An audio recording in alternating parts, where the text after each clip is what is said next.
Hey everyone, सो आज जानेंगे कोलकाता के डॉक्टर के साथ जो भी कुछ हुआ उसके बारे में। 9 अगस्त को कोलकाता के आरजी गवर्नमेंट हॉस्पिटल में 31 इयर्स की पीजी का एक सेमिनार रूम में रेप करके मर्डर किया जाता है। विक्टिम की हालत ऐसी थी, she found bleeding from her eyes, mouth and private parts, वो भी बिना किसी कपड़ों के। हादसे की उस रात डॉक्टर की 36 घंटों की ड्यूटी लगी हुई थी, जिसमें डॉक्टर को इमरजेंसी के तौर पर डॉक्टर्स को पेशेंट्स की देखभाल के लिए डे एंड नाइट में हॉस्पिटल में रहना ही पड़ता है।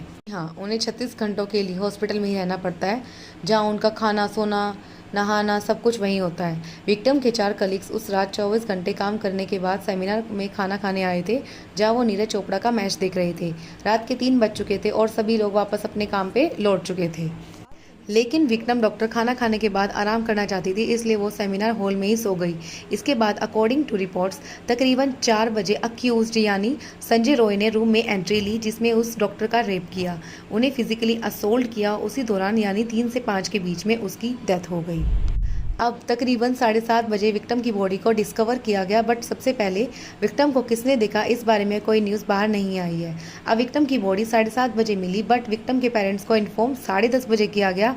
आखिर पेरेंट्स जिनकी बच्ची 31 इयर्स ओल्ड की ऐसी खत्म हो जाती है, उनको 3 घंटा खड़ा रखा, जोड़ती रही, माँ बाप हाथ जोड़ते रहे, हमें एक बार दिखाओ, हमारी बच्ची का मुंह एक बार दिखाओ।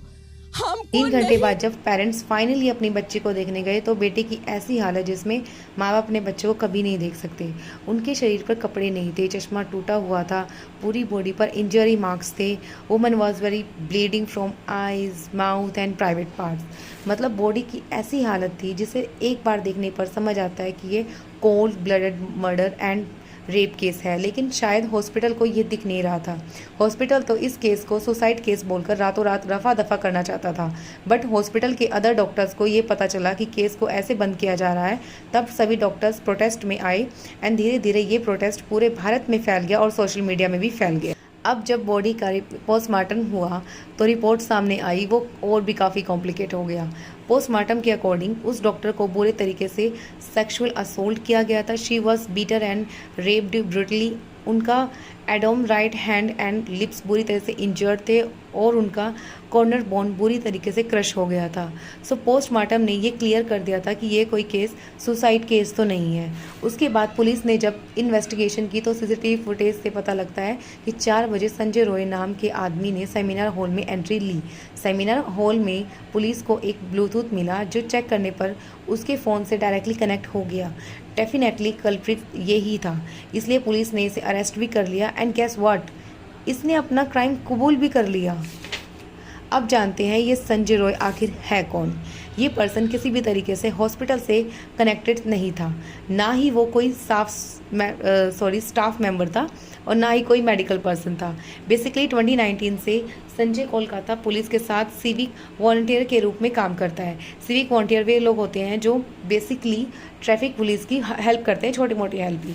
इसके बावजूद रिपोर्ट्स के अकॉर्डिंग संजय पुलिस की टी शर्ट्स पहन के घूमता था और बाइक पर पुलिस का नाम उसने अपने नेम प्लेट पे लिखवाया हुआ था। तो यहाँ सवाल ये उठता है कि हॉस्पिटल में ऐसे बिना किसी परमिशन के, बिना किसी जांच के संजय को एंट्री मिली कैसे, एंड इस इंसिडेंट की पूरी सीसीटीवी फुटेज रिलीज़ क्यों नहीं की जा रही है। सवाल बहुत है जो गवर्नमेंट को आंसर देने होंगे।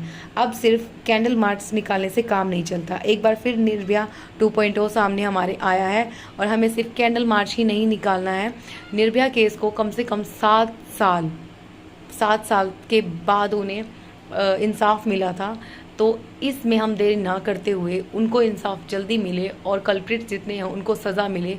इसके लिए जितने भी हैशटैग लगा सकते हैं आप लगाइए, जितनी आप वीडियो वायरल करवा सकते हैं कीजिए, आप वीडियोस बनाइए प्लीज़। अगर वीडियो से रिलेटेड कोई शिकायत करनी या कोई सुझाव देना हो तो आप इंस्टाग्राम पेज को फॉलो करके मुझे सुझाव दे सकते हैं। सो जय हिंद, जय भारत।